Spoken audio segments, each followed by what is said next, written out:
कंठ डूबी हुई है क्या कि ये धर्मेश जी जो आज बात कह रहे हैं उसमें दो चीजें साफ होती है। एक तो योगी जी की प्रशासनिक क्षमता पे सवाल है और दूसरा ये कि उनको मलाई नहीं।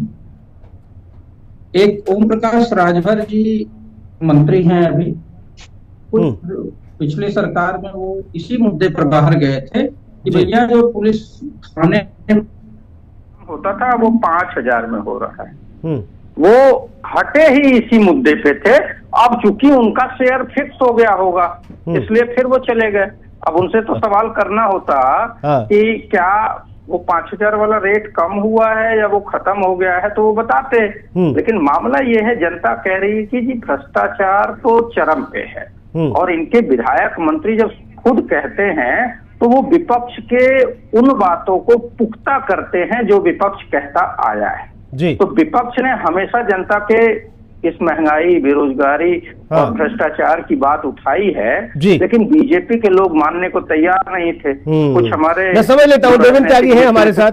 भैया देवेंद्र त्यागी जी, आप लोग मानने को तैयार नहीं, आपके विधायक जी भी कह रहे हैं भाई साहब देखिए क्या स्थिति बना दी है, पुलिस सुनती नहीं है और कमिश्नरेट जो है वो कमीशन रेट तय करने वाली व्यवस्था बन गई है। त्रिपाठी जी, सुनील जी, त्यागी जी ने जो बात कही आपके कार्यक्रम का उनके ऊपर पूरा असर है और मैं मानता हूँ वैसे भी त्यागी जी सच बोलते होंगे। लेकिन जब आज त्यागी जी ने स्वतः सच्चाई स्वीकार कर ली कि भ्रष्टाचार हो रहा है, इसलिए भाजपा का एक कार्यकर्ता, एक विधायक, एक मंत्री ये कहता है कि नहीं भ्रष्टाचार हो रहा है। अब तो सवाल इस सरकार के इकबाल पे है।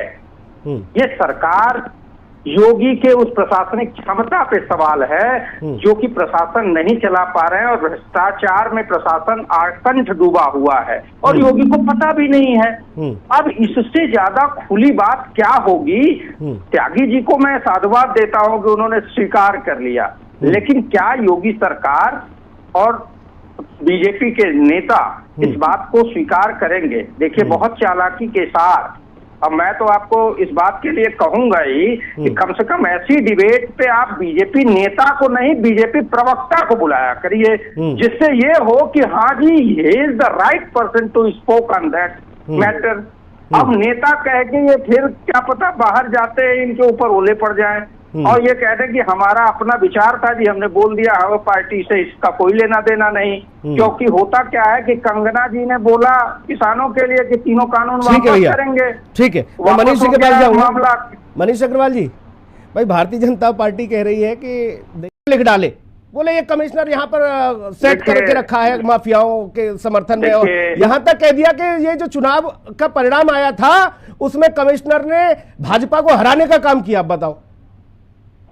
नहीं तो उन्होंने आप ही के, अरे त्यागी जी आपका समय पूर्ण हुआ, अगर मेरे बीच में काहे दखल दे रहे हैं? त्रिपाठी जी, त्यागी जी आप वरिष्ठ हैं, मैं आपसे अनुरोध करता हूं, आप अपने टर्म में बोल चुके हैं, मेरी बारी है। त्रिपाठी जी ऐसा देखिए सुनील भाई, आपके साथ ही गाजियाबाद वाले विधायक के साथ डिबेट एक हुई थी जी। उस टाइम भी मैंने एक बात कही थी कि दिल्ली के फरमान पर लखनऊ को हिलाने की एक मनसा भी इसमें जाहिर होती है और ये बहुत अच्छा अवसर मिला। 24 के परिणाम के बाद योगी जी की कुर्सी हिली है और जैसा केशव मौर्य जी कहते हैं, संगठन बड़ा होता है। ये किसके इशारे पे कह रहे हैं वो भी दिख रहा है। और ये जो बीच बीच में ये लोग सच वाला जो त्यागी जी ने स्वीकार किया है कि सच्चाई बयां करने की बात आ रही है, उस सच्चाई के सहारे योगी जी का बोरिया बिस्तरा भी बांधने की तैयारी है।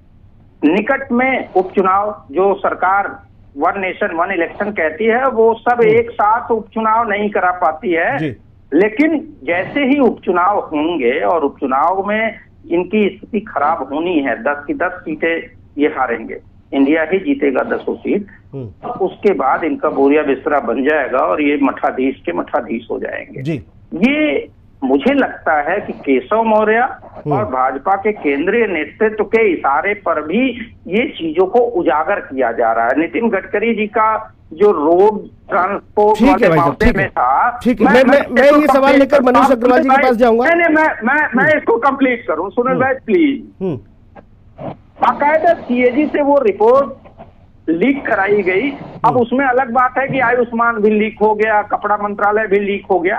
उसी तरीके से ये चीजें जो विपक्ष कहता आ रहा है उसको ये लोग सत्यापित कर रहे हैं। और जब त्यागी जी जैसे लोग इस बात को स्वीकार कर लेते हैं तो गवर्नमेंट को, योगी सरकार को शर्मसार होना चाहिए और उनको इस पे कार्रवाई करनी चाहिए और पूरी देश के, प्रदेश की जनता से माफी मांगनी चाहिए कि उनको प्रशासनिक सक्षम नहीं है, प्रशासन को चलाने में अक्षम साबित हुए हैं। और ठीक है भाई साहब, मनीष अग्रवाल जी, जो आरोप त्रिपाठी जी की तरफ से आया